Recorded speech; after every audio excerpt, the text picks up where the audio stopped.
Hello sweetie, welcome back. Today I share how to cook authentic, delicious and mouth-watering olugbo soup. Like this soup is everything you need in soup. It was so delicious and everyone need to try this recipe. To begin guys, we are going to be needing our olugbo. Over here we have bitter leaf guys. So here this is the chairman of the occasion. So to start we are going to be plucking out the leaf. So we are working on fresh olugbo this time. Yeah guys, yeah, fresh olugbo leaf. Okay, I'm so excited. Next is for you to transfer this to the oven. It's just going to last for 5 minutes and you are going to have something like this. This is just so perfect. If you don't want to use oven, you can as well just parboil it for just 5 minutes. Then after that, you are going to transfer that back inside a bowl of water. And now you are going to wash the bitter leaf so perfect. Why I use oven to get this done, it make the work to be easy and at the same time, it make the olugbo to bring out that easy foam on time. So this is me washing it and then everything washed and then it's coming out perfect at this point. So you are going to squeeze your bitter leaf so nice so that it's going to foam, and this is going to help you to reduce the bitterness. So once you achieve that, all I do now is to stream out the water and then whisk it until it come out perfect like this. Look at that. This is just so gorgeous and then it was so perfect and they come out so fresh.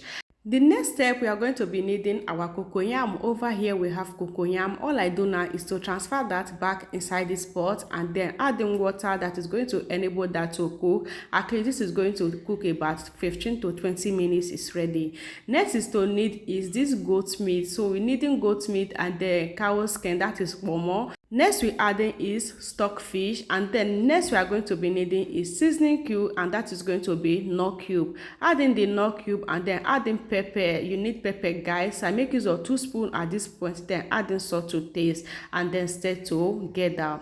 So this point we are going to stir and then cover this to cook. So you are not going to be adding water at this point. Just cover that for just 10 minutes and then we are going to have this gorgeous. So 10 minutes later, this is what I have. So this is going to enable the spices to penetrate inside the meat, and now you can now stir and then add in the water that is going to enable the meat to cook. So now we are going to be adding the water. Just try to follow this process. First of all, steam your meat before you proceed. So once you steam the meat, is going to enable everything come out delicious and then come out perfect. Now we cover to get the final cook. This is 30 minutes of cooking. It cooks so perfect and at this point it's scenting so nice. All I do is to stir that together. Next is to add in is the dry catfish and then stir that together. So what I add now is crayfish. So you need crayfish guys, so don't be staging. Okay, so adding crayfish at this point and then stir. At this point, you are going to be adding the most important ingredient that needed in this soup. That is ogirigbo. My people, over here we have our ogirigbo, and I just add in 1 spoon and then add in water. This is going to be the water that is going to go for the soup. So at this point, we are done adding water, and then I stir that with the ogirigbo for everything to get combined. So you can see the water, it don't dey thick. Oh, that's so koto. Anyway, allow that to get boil, and then next we have cocoyam. At this point the ede has cooked so nice, so you can as well call it ede and you can call it cocoyam. So now it cook, you can as well now go and remove the skin. You can see how gorgeous that looks. So it's not going to take your time if everything cooks so nice, and we are going to peel the skin like this. So now we have all the skin peeled and then it's ready to blend. I'm just going to add everything in my odogun blender. Then add the water that is going to enable you to get that blend and then cover just 2 minutes guys. This blender is going to crush everything.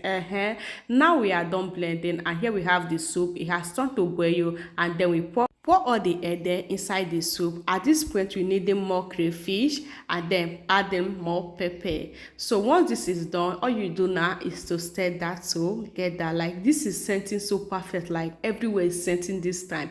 So I'm just going to stir, and next we are needing is the oga of the recipe, that is red oil. Like there is nothing like olugbo soup without red oil, guys. So you need red oil to make this gorgeous soup. So now we just added the red oil, and then we are going to stir together. Next is to add in is the chairman of the occasion, that is the olugbu, which is the bitter leaf. Now we are going to let the bitter leaf to come in at this point. Trust me, bitter leaf come last, and then you are going to have it gorgeous. Once you add it last like this, like, it's going to stink and penetrate inside your soup, and everything about the soup is going to be sweeten as if what is happening here. So that is why you have to add in your bitter leaf at this point. Then allow the soup to do the final job. Over here we are going to be needing swallow, and then we are making our atta. So we are eating atta over here. So this is going to go well for gari or go well for fufu. So over here we eat atta, and this is me turning atta for us to use to dilute this soup. You need something like this to get the soup down, like everything about this soup needs swallow. Okay, so this is me turning the swallow, and then my atta come out so perfect, and it come out so fluffy like this. So this is just it. So over here we call it atta, and then this is just what we eat as swallow, and it's everything perfect. See how gorgeous that look. At this point, guys, our soup is ready. It has done the final job. Oh my god, the moment I just put my spoon, everywhere was just doing poto poto poto poto. Or not so supposed no way. Anyway, guys, I'm trying to speak English. Okay, so that was it. Oh, like, it was so perfect. Like, the soup is just pumping so nice, and everything was scenting so perfect. Like, the ogiri was scented everywhere. The soup, everything, the aroma is so gorgeous. Now we are taking it out from the heat, and then let's serve. So, sweetie, this is how to make delicious and mouth-watering ologo soup. So if you haven't tried this recipe before now, all you need to try this recipe is what I show you. Just get this done for your family, and everyone that eat this with you, like that eats this with you, is going to thank you for getting this done. My husband loved this soup so much, and ever since I started eating this soup with him, every bit of this soup call my name every time I prepare it, because it's so delicious and mouth-watering. All you need to do is to share for others to see. Follow this process to make a gorgeous and delicious olugbo soup for your family. Trust me, you are going to receive award for this, because your husband, your mother-in-law, everyone that eat this with you is going to thank you. In my next one, don't forget to share. Bye. They will know.